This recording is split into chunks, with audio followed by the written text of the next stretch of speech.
recording now. Okay. So if other people jump on, there's always the recording if they miss some aspect as well.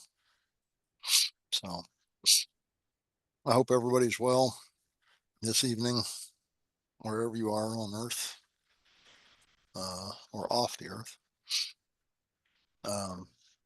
This particular talk has, once the subject matter was determined, has frankly bothered me for a while. And it's bothered me not because of the subject itself, although, it's how to approach this. I don't want to be technical and clinical about exactly what happens when, because that's not what people want to know. And so I had to go over, the phone calls I've gotten over the years from uh, clients and trainers wishing to have, I'll just say, a consultation of, how do you handle this? What do you do? All of these types of things. And so kind of went through that in my mind. And um, I may, I mean, obviously I've got, outline of stuff to follow in some semblance of an order, but I think I may give you examples, which is going to be uh, tough in some ways for me because the examples are my own dogs that I've had to uh, experience this with, and that's been a lot of dogs over the years. Um, so this is an emotionally charged subject, um, and it based upon really, how should I feel about this? What's my responsibility? When is it time is always the big question. How do you know it's time? All of these other questions that people have because you love your dog and you feel responsible for them. And you want to do the right thing and the best thing. And that that's always at odds with your emotion about wanting to keep your dog with you. And we have to look at this from the standpoint of always what is best for the dog. And that's an individual choice.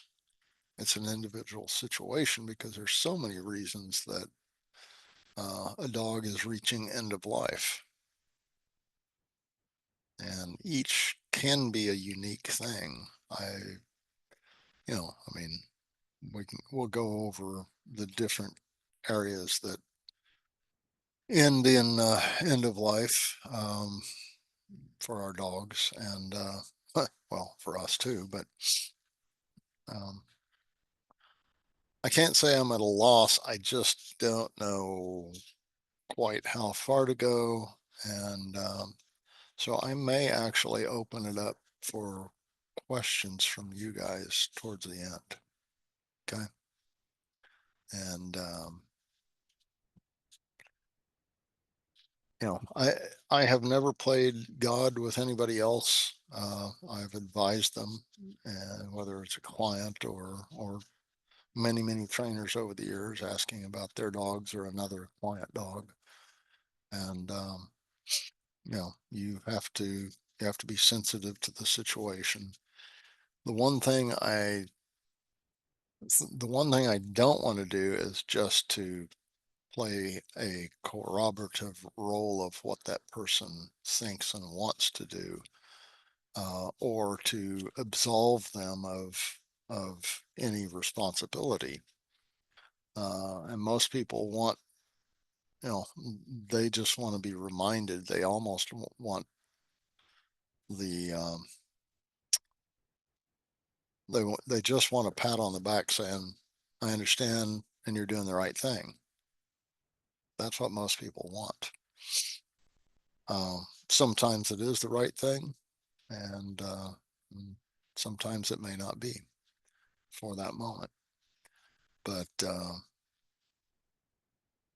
inevitabilities always stare us in the face. And I'll talk about a couple of my dogs that those inevitabilities came to pass through great consternation and struggle on my part. So, okay, so end of life. That's basically what this talk is about, and I hope some of this reaches you in some way. I hope it helps people um, in some way. I don't know that it's going to be anything that you haven't thought of before, but it's an organization of um, taking on what's best for the dog, what's somewhat logical, what's emotional, what's all of the aspects. So the first segment is end of life of your dog for that dog. And the first aspect of that is unless it's an unexpected death, an accident, an immediate situation, a seizure and heart attack or whatever else, or unless it's unless it's unexpected, the dog will feel different through time. Sometimes over a short period of time, and sometimes over a very long period of time. That depends on if it's age, disability, disease, injuries, and we'll talk about those aspects. So um, the dog feels different. It knows it feels different. You will see changes in behaviors, and sometimes dogs will be very protective of themselves, get a little fussy.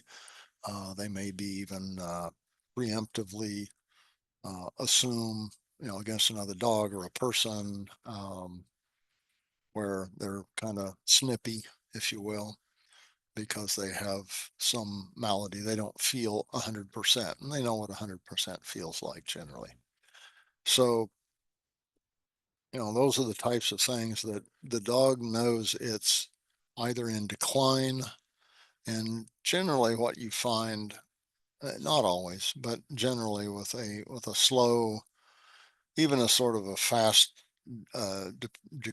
degrading, um, what you'll find is toward the end, you'll find a little blip of they feel better for a short amount of time. And it's the body and brain. I'm not going to go into all the technical aspects, trying to fight this and give it one last aspect. And then they decline very rapidly. Um, so that happens not a majority of the time, but a good percentage of the time. I don't have those percentages. I've never written them down. I've never studied that to that extent. But those are anecdotally, I mean, I've experienced that myself a lot.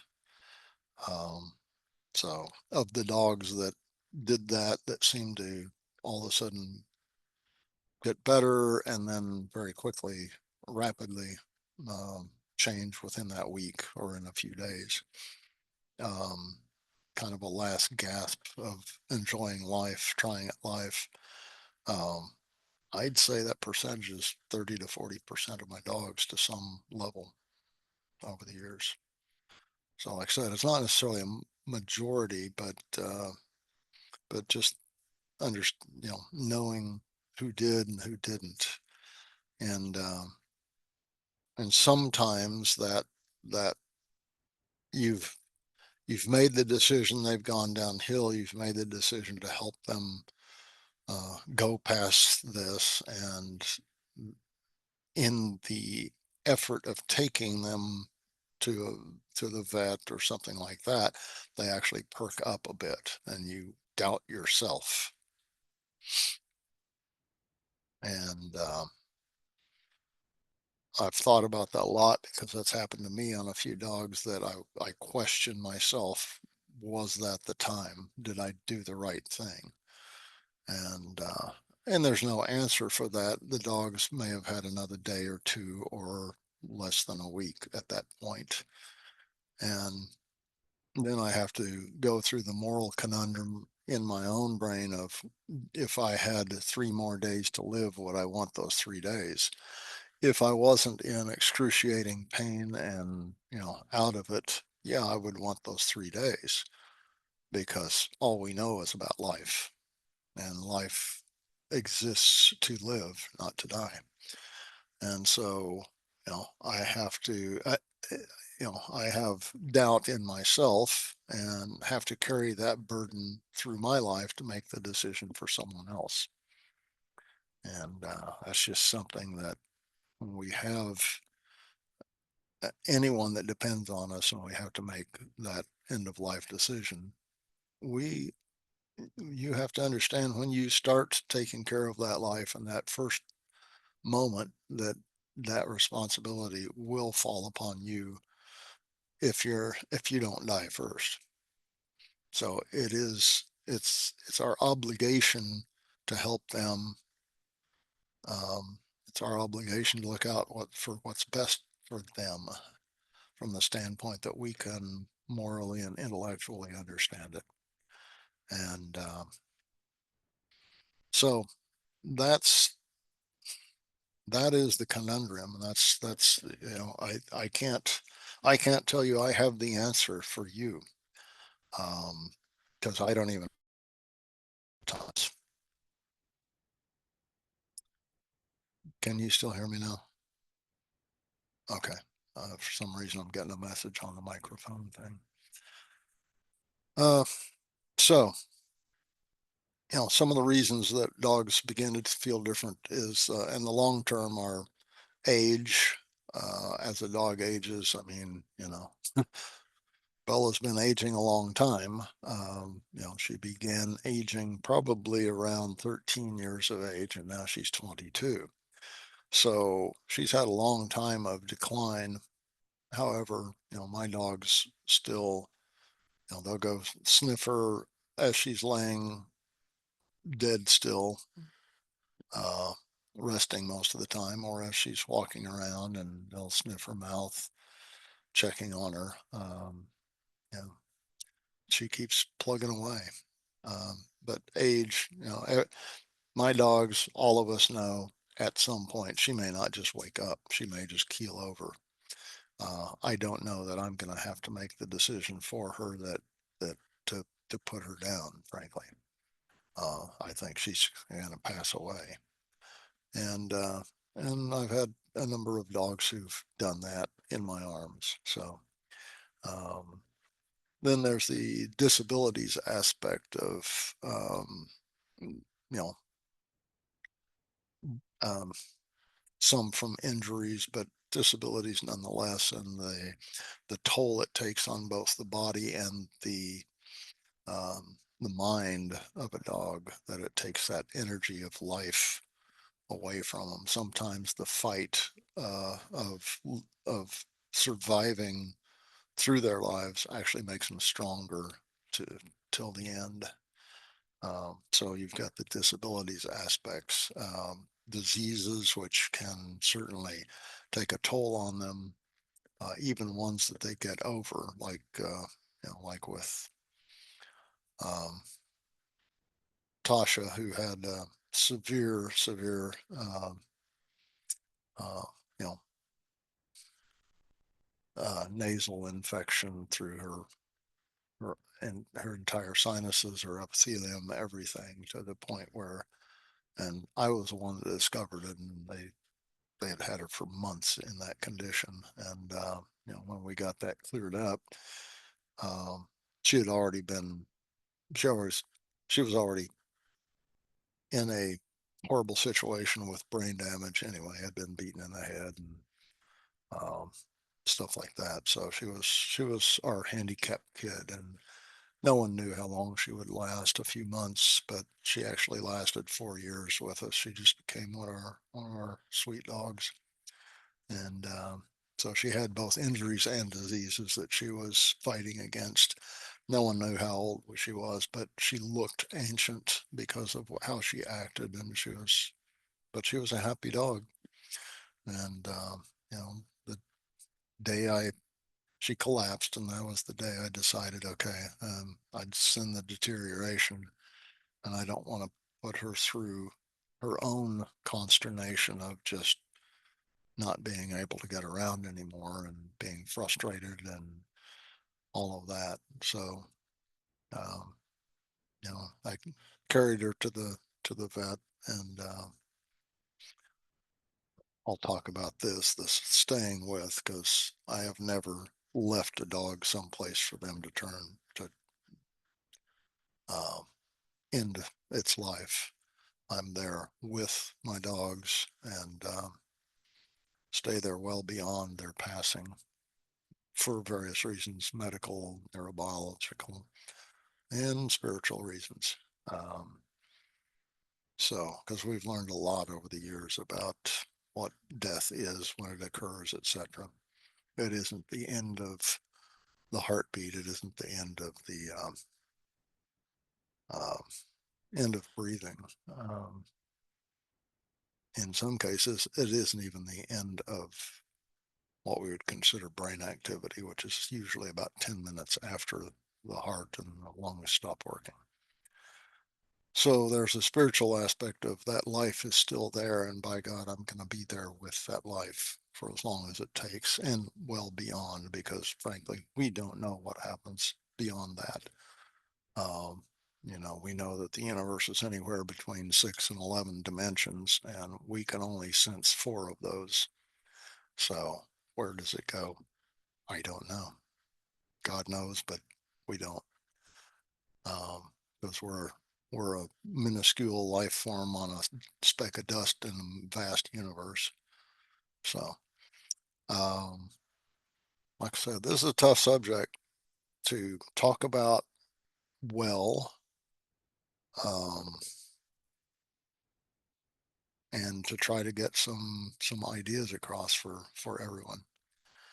So, you have age, disabilities, diseases, injuries, and all of those things come along with dogs that we have at various points. And if those are, and again, those are not unexpected, those are expected deteriorations over time, whether it's very long, like Bella for the past, 9 years, or an injury that causes infections that you're dealing with for a week or two, and so a rapid decline, or brain aneurysms, which uh, happened to Rue, my first Siberian Husky, many years ago, gosh, 4 decades ago. Um, so end of life for the dog. So in other words, they understand that there's some deterioration of their abilities, their decline. They process it in their brain, not quite like we do. And again, I don't want to get into the technical aspects, but they understand they are um, much less capable or incapable of certain things. It frustrates them as much as a dog gets frustrated, just like it would us to not be able to care for yourself, and be who you always were. Um, so we have to understand that it frustrates them as well, and that shouldn't be an excuse to put a dog down for your own convenience ever. And I'll talk about Mia at some point through this, and the hell I went through with her to keep her alive. Um, but so, end of life of the dog for the other dogs in the pack. If you have other dogs, and this is one of the big questions that people always ask me, a lot of trainers do, because a lot of trainers have multiple dogs. Um, First of all, your other dogs, again, if it wasn't a sudden accident or immediate, aneurysm or something like that, or heart attack that happened, um, your other dogs sense and smell the changes. They know it before you ever will. Much like, Bosch as service dog uh, tells us when we're going to be sick 3 days ahead of time. And he's consistent with it every single time. It doesn't matter what we're sick with. He will alert on any of my family, the people that he knows, which, my wife, myself, daughter, son, son-in-law, our grandkids, anybody who's here on a consistent basis that he feels is part of his family, his pack. And he will alert on them and tell them, hey, you're going to be sick. And he's dead on 100% right every time. So, those abilities in dogs, understanding even slight behavior changes that they pick up are, are that's their universe. And that's where I try to teach humans about understanding behavior on their part so that we can help them and understand them from literally reading inside their brain as they're as they're thinking before they make final decisions, so that we're kind of ahead of them, and or at least we're on the same page. Um, so you have sudden, fast, or slow declines as well for the dogs in your pack to understand and get used to. Um, an at-home loss, the dogs um, feel it, sense it, see it, understand it, experience it. If you try to isolate that dog from the other dogs, that's really not a good thing. I would not recommend that at all. Even the ones that are, they pick out as I'll give you an example. So, Bella with Portia. I mean, to Bella, Portia was her surrogate mother, and she would do anything for her. And they hung around together. They were best buds. And when Portia passed, uh, it was 2 or 3 months that it was one of the longest grieving periods that I've ever seen in a dog. And it was 2 or 3 months and it wasn't because I influenced it or anyone else. That was her self isolation. She did not know what to do because that was her best bud, her mother, surrogate, her example, um, you know, best friends like you wouldn't believe. They just moved together. And and then the same thing happened when Mia came along. Bella kind of picked Mia because of her intellect, balance, same personality, just naturalness. And they were best buds until Mia passed. And then once again, Bella was lost for a couple of weeks. But this time, I decided to present myself to her as her best bud and started doing many more things with her in a way that she would understand. And she got through that quicker, probably because of her experience before and having the knowledge that life has to move on. And a little bit from my effort. I can't give myself credit for that. Um,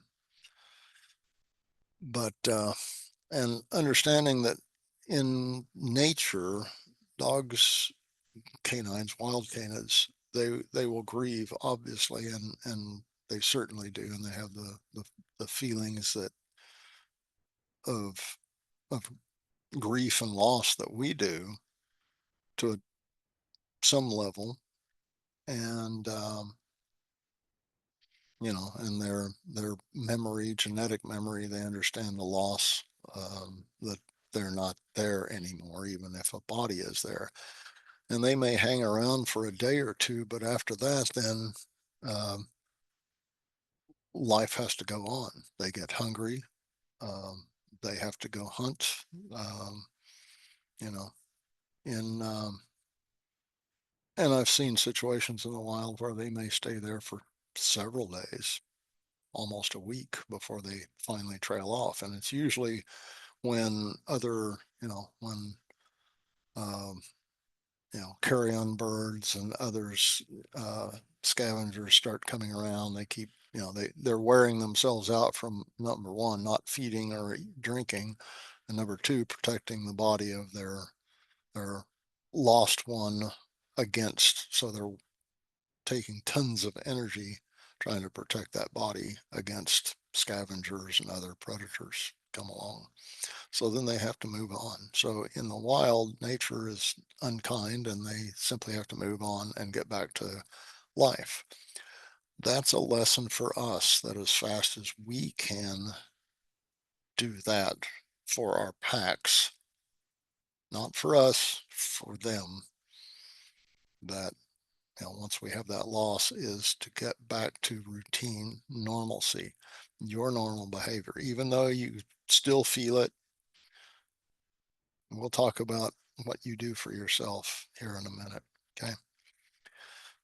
So at home loss, they see it, they know it, they sense it, they understand it, and we're not gonna leave the body lay around for three days or more, so that they can come to terms with it. We're going to have to dispose of it. Either take it to a place to have cremated or bury it or whatever you do with it. Um, if I had years ago, we didn't used to um, you know, cremate and have the body, returned to us. Uh, and if we did bury the dogs years, 50 years ago, it was out in the country somewhere. You couldn't do it in the city in your backyard or anything like that. Um, so, and I still remember where every one of them are buried, even the birds that I have. I know the exact spots all over the country wherever I lived. I still remember those places. Um, but so the body is pretty quickly, exited, and the dogs kind of have to deal with it. And most of them deal with it fairly quickly when that reminder isn't there for them.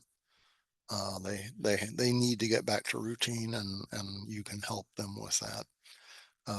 Then the leaving of the dog before the loss, it's a little more gray area. That, in other words, you're taking the dog to the vet to be euthanized because of the pain, the whatever else, and you know, or the obviousness of it's about over. Um, and Nellie was one of those where she finally succumbed. I picked her up, got her in the back of my vehicle, called the ER people that I always go to, and let them know I was on my way. Dr. Cagle actually heard about it and came in for me. She got there before I did, and got to the parking lot and opened at the back where Nellie was laying, and she wasn't breathing, but she was still sitting upright, and she took a deep breath, and I started to get her out, and she just flinched, took one more breath, and then she was gone. And so she died right there in my arms before I ever got her in. And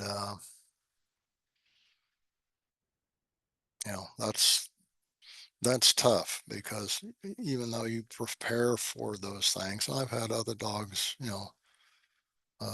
Rue, Portia, others that have died in my arms, take their last breath, and I stay with them. I'm not gonna leave them at that point. So, um, like I said, I talk about a few of my experiences, but may help, maybe not. And of course, I feel the loss as much as any other human or anybody else, and it affects me deeply and emotionally. So then you've got the sudden the sudden versus expected aspect of things. So a sudden loss is a shock, and you don't have time to process that yourself, and neither do the dogs. So dealing with that is a little bit of getting back to routine as quickly as possible, not in the knowing of the loss, but simply to show the dogs, hey, we've got to live, we've got to keep going. We can, it's not that we don't it's not that we don't grieve for the lost one. It was sudden, it was shocking, etc., but there was no plan for it. And we'll talk about planning in a little bit here. So that's the difference between sudden and expected. With expected, you can plan. So let's talk about the end of life of your dog for you. The first one is coming to terms. And the coming to terms is your emotional state and your investment in the dog, the love of the dog, et cetera, et cetera. And while the dog is alive, first of all, you have to have the recognition that that's what you're going through. This is a traumatic experience, period, regardless of how many times you've done it, what you recognize, how many times you've planned things out, it's still traumatic to you. Um, a loss of life is one of the hardest things that we go through as living beings. And so recognizing that's going to happen and the stages of trauma that you're going to go through, it's much like victimhood. You're not the victim, but in ways you are. Every individual is. You're the victim of the loss, essentially. So you go through the 7 steps, and I share that, I believe, in course 3 with people of what those 7 steps are. And recognizing that you are going to go through all of those steps psychologically and mentally. And once you realize that, you don't fight them. You have to go through each one of those steps, generally in sequence. And so if you can recognize the stage you're in, you're going to find that you can get through it much quicker. Going through trauma a lot in your life allows you not to become complacent or cold or anything else, but allows you to, depending on the level of trauma, you can go through it like that because you recognize, okay, I'm in it, boom, I got to get business done. And, that's combat, that's other things. Comes back to you later. Um, so recognition is the first thing. Self-regulation is the second, and that's the hardest thing. And that's what they're actually asking me about is their self-regulation, not what do I do, when do I do it, et cetera, for the dog. They generally know what's going on. And I will tell you that, for the dog, for the dog, um,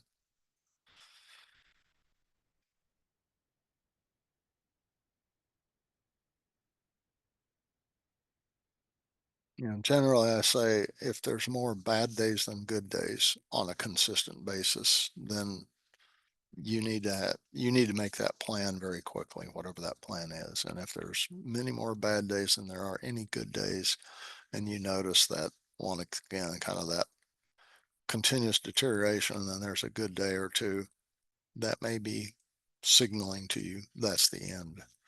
And if it goes back down quickly, well, uh, probably going to happen pretty quickly. So if there's suffering, if there's pain or suffering or um, mental anguish on the dog's part, um, you have to make that decision. How much is enough? So self-regulation is in a number of periods. First, during the acknowledgement period itself, you acknowledge this is going to happen with the dog. You understand something's happening. Acknowledgement of your own emotional state too. So that you have to have self-regulation of, you can't say, I don't want to go through this. You are going to go through this. If you put it off, you're going to be worse off. And so is your pack and that dog, the one that you're responsible for. So acknowledgement of that, um, then self-regulation during the preparation as well. So the plan, in other words. So plan of, okay, if this happens, et cetera, you study it, whatever this dog's malady is, if it's old age, whatever, you need to study, you need to have previously understood these are the stages, this is what you look for. Here's some oddities, here's some offline things so that you really um, do the research on what's going on with dogs at end of life for whatever that situation is for that dog. And you will begin understanding then kind of time frames.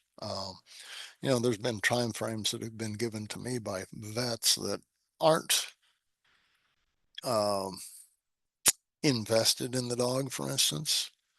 I was when Nellie came back to me.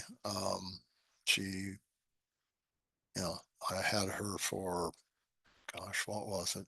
I don't remember how many months. I guess 9 months to rehabilitate her to begin with, and then she lived for 8 or 9 years with that family, and then they got a divorce. It was a horrible situation, and they dumped the dog back at the with the rescue group, and and when I heard they were dumping her, uh, they were going to put her down because the vet said she only had 2 weeks or so to live.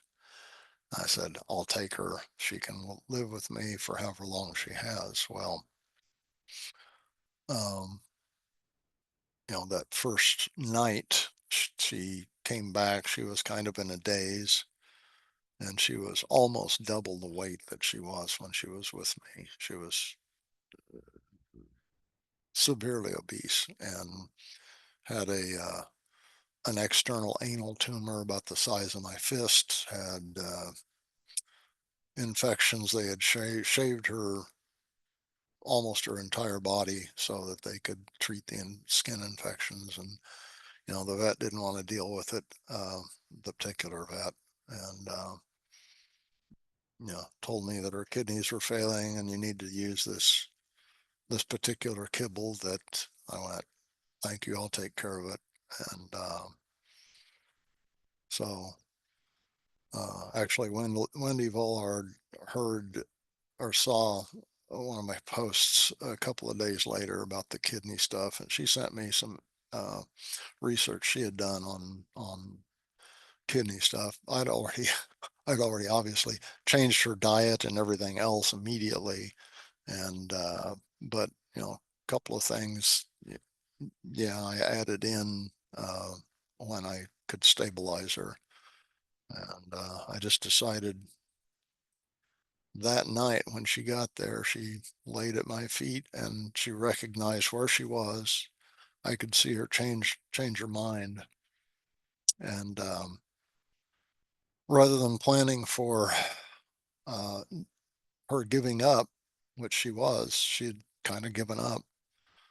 I saw her start to clean herself, and they said she hadn't cleaned herself in the entire time that they'd seen her.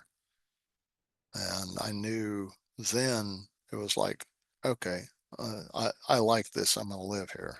I don't know how many dogs I had there at the time, 8 or 9. Um, so I determined that night, okay, I'm going to do everything I can for you. It's not the end of your life. If it is, so be it. But we're going to work on things. We're going to work on your kidneys. We're going to work on that tumor, try to get it, stabilized, etc., so that we can have surgery and take that off and all that stuff. Well, 9 months later, I demanded for the tumor to be taken off. And of course, it was, near the sphincter and all that. So they warned me. I said, it's fine. I'll deal with incontinence if it happens, but let's get that thing off of her. Got it off her. Um, 2 years later, she finally succumbed. And so, she was probably 15, 16 years old by that time. So, and she was a happy dog. She was a fantastic dog. I don't know, a couple of you may have seen Nellie in a couple of classes a number of years back. And I'd take a whole herd of Nellies as dogs, frankly. Uh, you'd never know she was a dog killer. She was the sweetest, most pro-social dog for humans and even cattle, uh, humans, dogs, everybody. So just because someone else says your dog is going to die in 2 weeks doesn't mean that the dog thinks they are. So you give them all the chance that you can. She did finally succumb to cancer. The cancer had metastasized in her body. We fought it for a couple of years, but it finally got into her nasal canal, and she sneezed out part of her epithelium a couple of weeks before she succumbed to it. But uh, it was a big bony chunk that came out. Um, so stuff happens, but don't give up till the dog tells you it's time, and they will. You just have to understand. And so you can't let your emotion of wanting to save the dog get in the way of what the dog is telling you. And never, never, never, you will always, unless you're just a cold, immoral person, you will always feel guilty, may I say, about putting a dog down for any convenience ever. Self-convenience. If it's about yourself, it's the wrong reason. These are my humble opinions. There's no right or wrong answer. You make your own determinations. I'm just talking about what I've gone through, guys. Okay.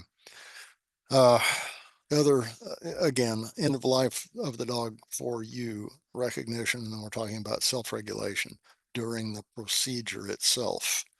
In other words, at the end of life, the very end of life, either at the vet or in your arms or whatever else, your emotional state, your self regulation of that, everything that should be for the dog, not about you at that moment, because that's the last you're going to be with that life.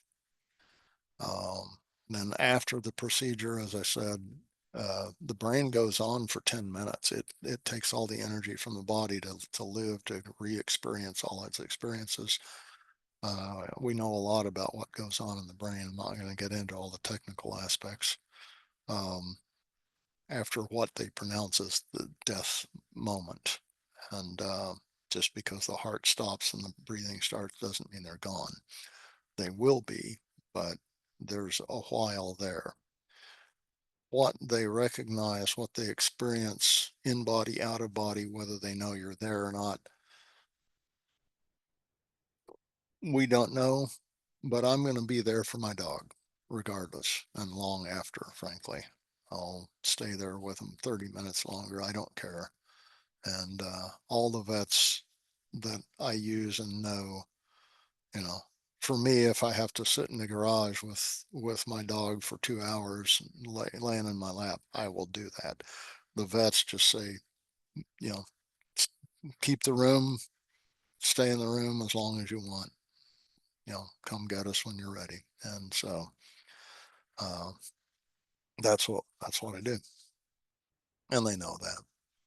So at home, when you get back home, um, when you have your private time away from your pack, you can you can use that time for your emotions if you wish. You have to let it out sometime, somewhere, at some point. And uh,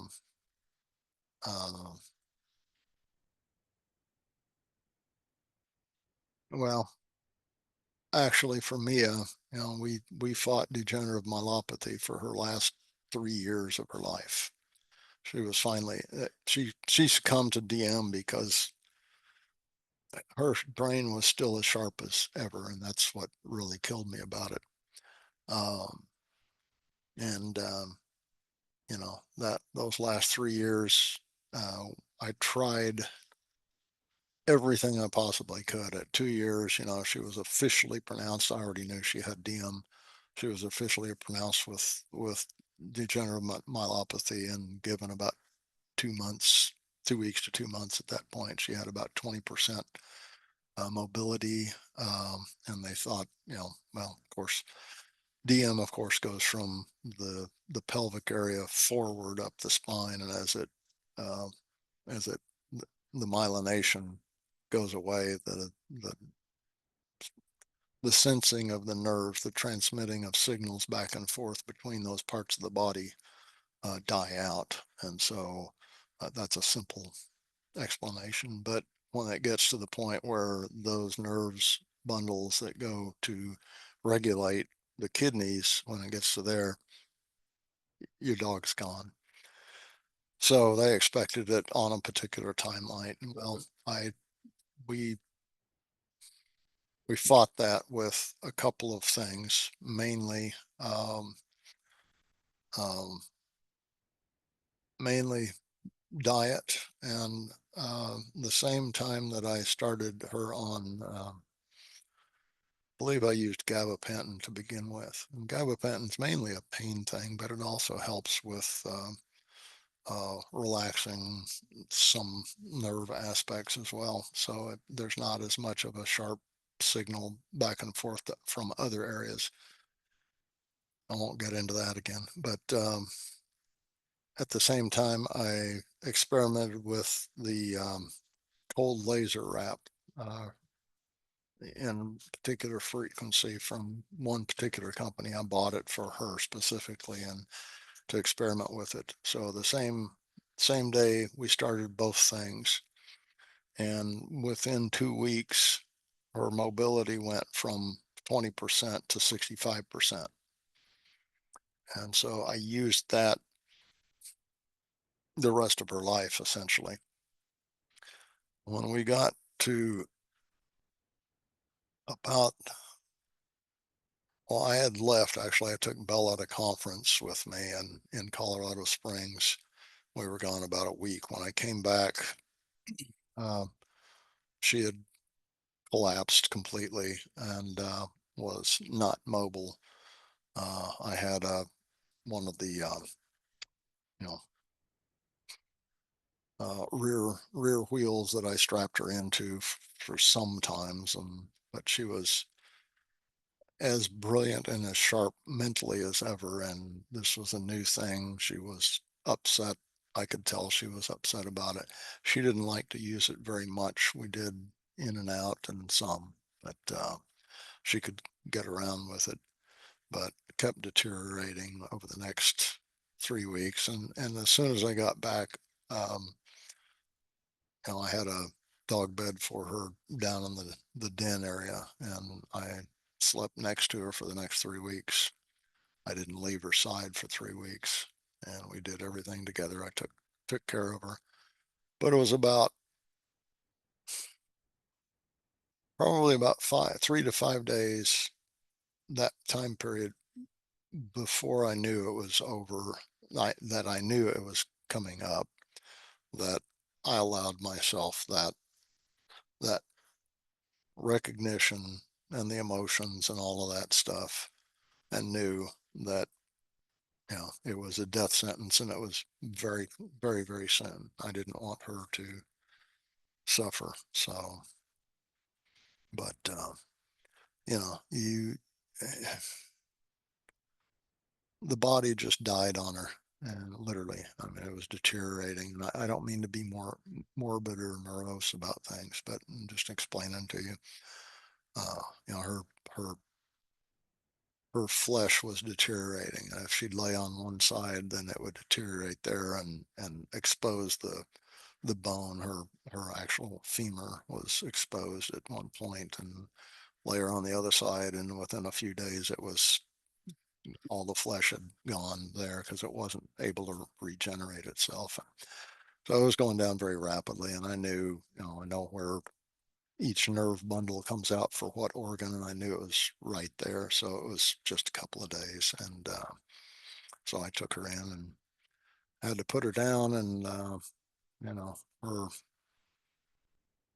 her recognition, her understanding, her looking at me, and me, you know, sharing that with her.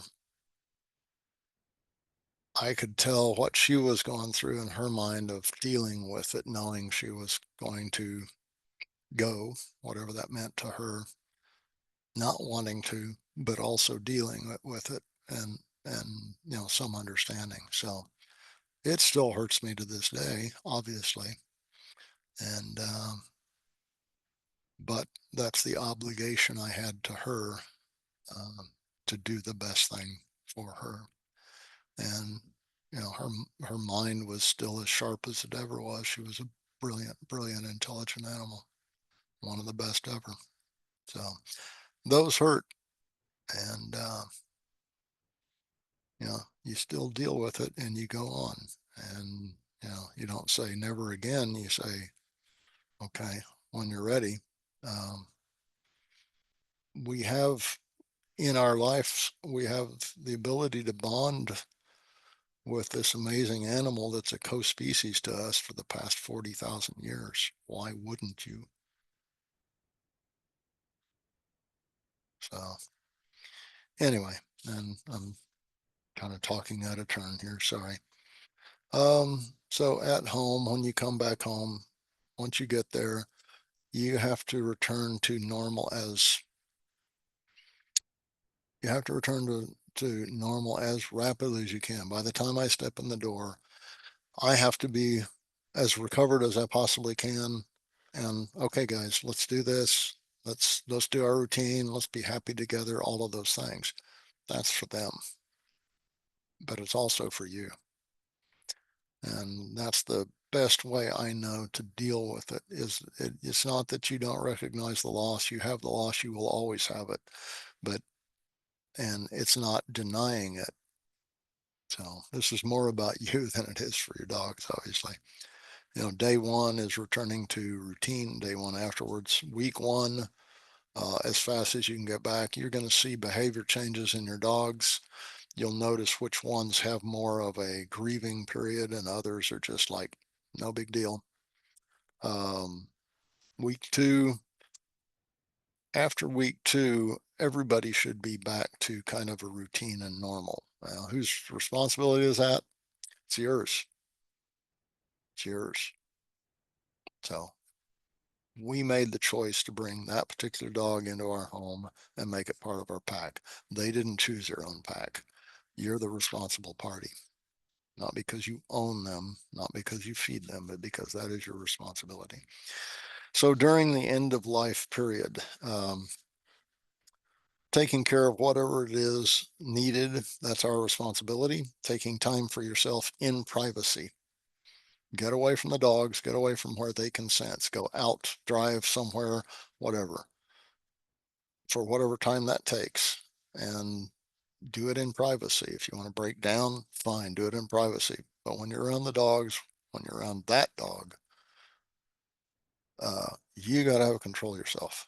That's the best way for them. Taking care of your dog, normalcy as much as possible, processing through all of the information and stages for the dog and for yourself. Remember, don't forget yourself in this, please. Have the plan for how you have to plan for what's going to happen. You have to, before and after. And time frames, you don't control them. You're not God. So whatever happens, happens when it happens, but you know what those stages are, you know what the inevitabilities are, and you know how to build back. Okay. Loss is always inevitable, whether it's a life, a property, anything. It's always inevitable. So if you ignore that it's going to happen, that's when you are lost. If you have the plan, um, it helps. It helps. It's not the answer, but it helps. Uh, so mental stress versus routine. Don't be numb because your dogs and everybody else will notice it as much as possible. Um, by recognizing the stage, recognizing your mental states, all of those things, all the way through, understanding you're going to go through trauma, um, that normalcy, if you can call it that, returns as rapidly as it possibly can for you as an individual and for your pack. And you know what's I've got a thing here. When should you make the decision for your dog? Like I said, it's every situation is different. Every single situation. I've never had the exact same situation. And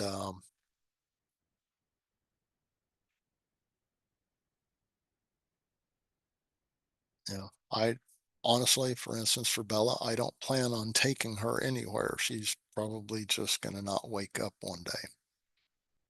And that may be tomorrow. It may be, she may outlive me. I don't know. She's Methuselah of dogs.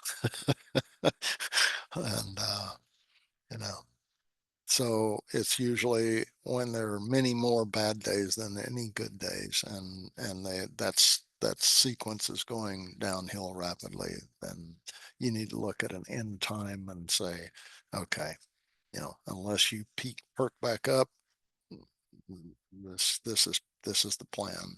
Don't let them suffer.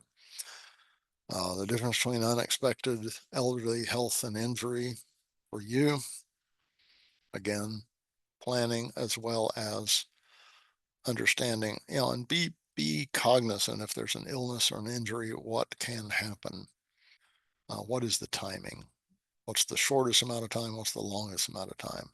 And have that plan in mind. If you don't, anything will happen. So, and you're just a victim of all of that then, instead of having some aspect to it. And for your surviving dogs, get back to them.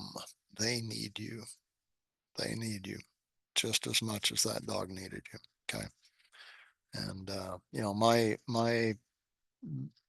my grieving for Mia occurred the 3 to 5 day period before I took her in. And then so when I came back, um, it was for my pack, it's for them, and tried to be as normal as possible. So anyway, that's all I had to say, and I don't know if you guys want to make comments, ask questions. I see people are doing stuff here. Angela, do you want to, were there any comments or questions on there?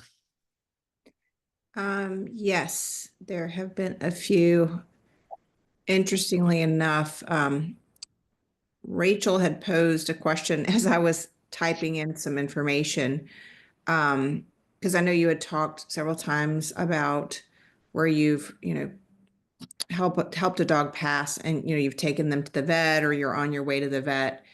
One of the things that I've practiced personally that I have found benefit from, and the question was, does it help to take the deceased body back to home so the pack can sniff the body and say goodbye? And when she was typing that question, I was stating that that's actually been my practice with the last dogs in the past 10 years that I've lost. Phyllis Smuland actually kind of put in our discussions had stated that's a practice that she does, and so I had started doing that as well. And I found it fascinating how it's almost like people that line up at a funeral, right? Even to go by and see the casket, right? Like Right. they do it peacefully, quietly, one at a time. And Mm-hmm. that's what my dogs would do to the Right. deceased dog, is one at a time, go sniff and then move on. And then the next one would come in. And I know that that gives them closure because they know that, the body is no longer working, that it is, it's no longer active. And even at that point, the brain is no longer active. That's one thing that I learned from you was about the act, 10 minutes of activity still occurring in the brain after breathing and heartbeat has ceased. Um, but would you like to add on to that? Um, well, obviously I've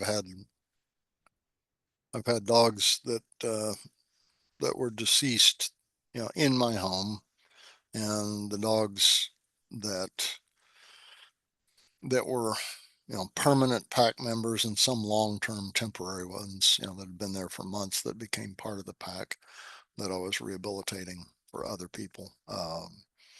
They would they would respond correctly, and I would say positively as far as recognition, immediately, and then respond accordingly afterwards. The other dogs that hadn't been there very long didn't mean that much to them. And the ones that I've had to take to the vet to end suffering or try to save at the last minute, like Miko, or actually Sana was. Sana was actually, she had a tumor and she was bleeding out, and we tried to save her. She lasted about a day and a half at the vet's office. I had to leave her overnight. I came back early in the morning, and she, you know, the doctor talked to me. He's a friend of mine for 35 years now, and opened up the crate and, basically got with her. And as he was talking, uh, she died right then. So she was just waiting for me to get back. And,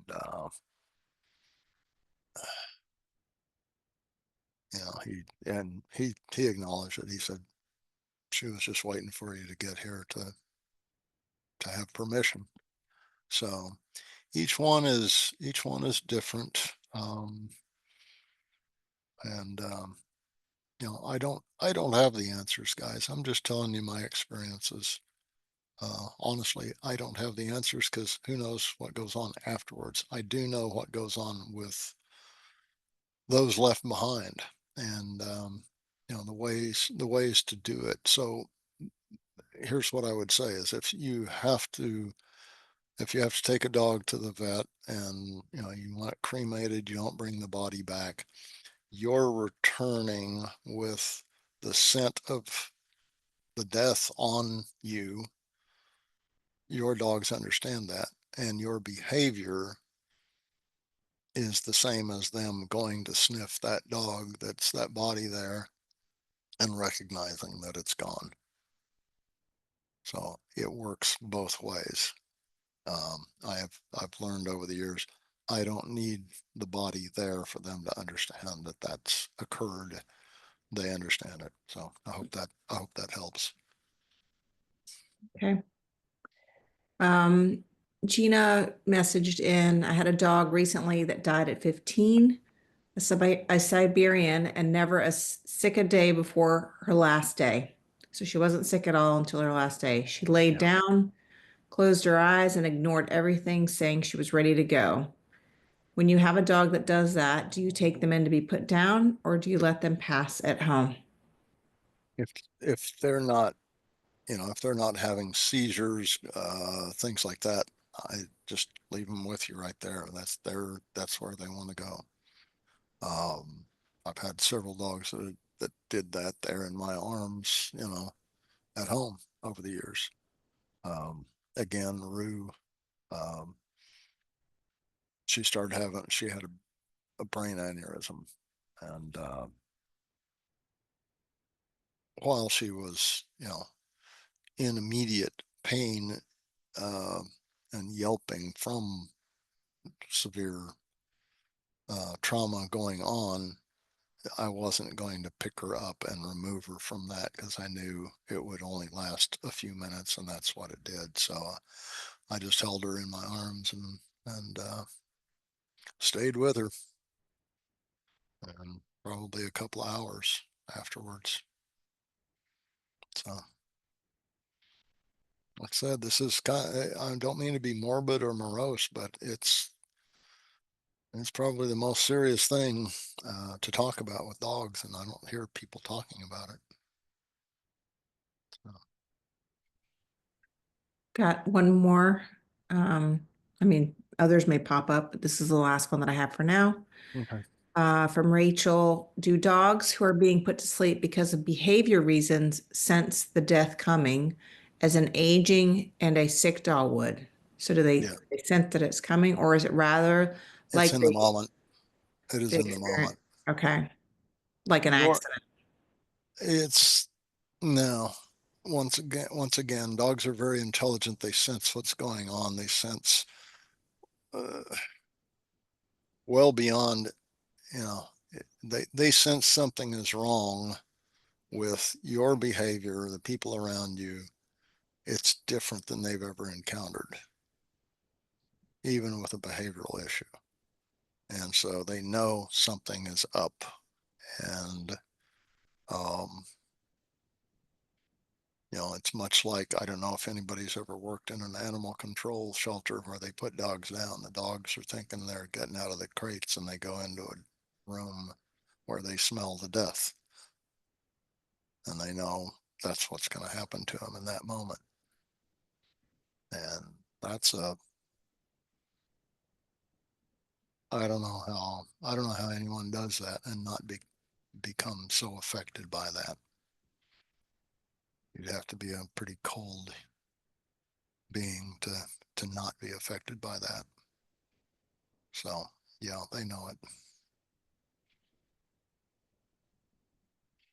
Another question, is there a way to go through the grieving steps before the actual death so that after the death occurs, the process gets quote unquote easier? Yeah, it's never easier. It's shorter term, and you've already dealt with the trauma in your mind, and that's why I gave you the example of Mia, and that's what happened with me. I was able to help. I was able to help Bella get past hers because I had already processed it, her loss of Mia, because they were inseparable, just like she was with Portia. And now, ever thereafter, Bella was my buddy, not with another dog. So it actually helped us get closer and more um, cooperative together. So, and again, in classes, years ago in classes, even out at the center, I had Nellie, Bella, and Mia together out there. Again, two Siberian Huskies and a German Shepherd off leash, running around with cattle and us and everybody else. And They were just incredible dogs, an incredible pack. And actually, Nellie, when she came to me years before, she picked up Bella. She was the one. She was going to kill Bella when she first came into my home as a dog killer.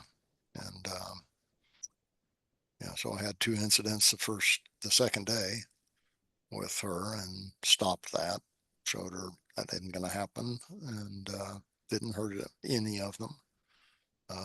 Only had one little tiny incident about a month later. Had to remind her and Bella, and of course Bella's like, "Okay, yeah, you got this." And then when Nellie returned, they became best buddies, and they really were. And Nellie was extremely comfortable, and she had a great end of life 2 years.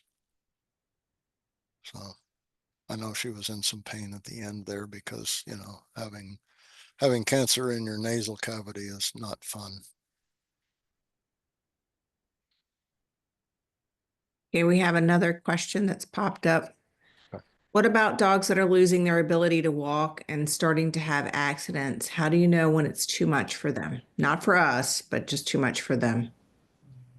If it bothers them so much that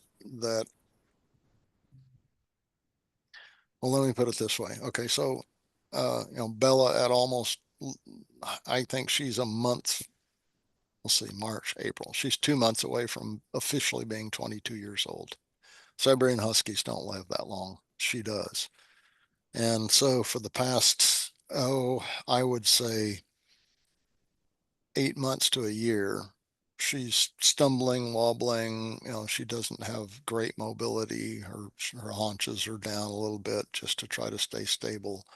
I've got carpets all over the tile and stuff like that so that she can negotiate through the bottom of the house. She stopped going up and down stairs a little over a year ago, where she was still going um, up and coming down. I'd have to help her down because she was still unstable. So that's been going on at her age for probably 2 years, where she had much greater lack of mobility. and that um, started showing about 3 years ago. So it's been deteriorating in 3 years. She's dealt with it. She's learned it. Um, as far as her, the lack of mobility, um, if she ever just loses total mobility, I'm going to probably use a sling under her belly to help her, just like I have many other dogs, for a few weeks and see if it deteriorates more. If it does, then it's probably very close to time, because that means other things are going on in the brain, and it won't be very long at that point. I did that with Boo Boo. Boo Boo was a dog that came to me that was at end of life, and his owner, he was a sweet Malamute, old Malamute, and she she passed away and had nowhere else to go, so I took him in, and he only lived for 2 months or so. He was happy, but he was uh, the day he collapsed, I knew it was time. So it's a lot different for that. I took him outside for the last time, and he kind of recovered a little bit, but I could tell it was that little peak, because he kind of went slump like this, and it wasn't disease, it wasn't age, it wasn't nutrition, because I'd done everything I could there. And that little blip of just being happy for being out front with me, he kind of recovered for a second, and then by the time I got him to the car, it was time. So took him in. It's really on the individual dog um, whether you can see a long deterioration, and even with that, it's like Mia. Her last 3 weeks, 4 weeks, she had no mobility in her hindquarters. So I had a sling. I created a sling, and I would carry it around wherever she went if she wasn't in the wheelchair, and she didn't like it, so I just carried her around. So we went outside on a regular basis, etc. And that was a different reason that she had immobility. And you're going to have to clean up messes. I mean, right now Bella doesn't even know that she's urinating. She's asleep. So I just have you know, a carpet cleaner, commercial carpet cleaner that I bought a long time ago that saved my carpet a billion times. And I just have it ready and waiting, already cleaned up and ready and waiting for the next day. So it's just part of the routine, guys. Again, it's not about your convenience. It's about, is it really time? And if you see them suffering mentally, suffering physically, not enjoying life anymore. And I don't mean that from they're not happy and bouncing around. I mean they're in excruciating pain, physically or mentally. Um, then it's a good indicator that they're ready, and you'll see that a lot of the times, especially dogs that are yours, that are part of your pack. They're going to look at you at some point like, is this all there is? And it's that time they're ready. They don't want to suffer anymore. Not everyone does that, but some of them do. So, and again, we're the ones that have to live with the guilt, the what ifs. So that's just our lot. Mhm. Well, that is all for the questions tonight. Right. And I appreciate you um, sharing and your stories and going over this topic tonight. I know there's a couple of people that joined and left because they will listen to the recording later. It's they've had some tough situations go on, and it is a tough subject. Yeah. This was a personal request to have this one happen.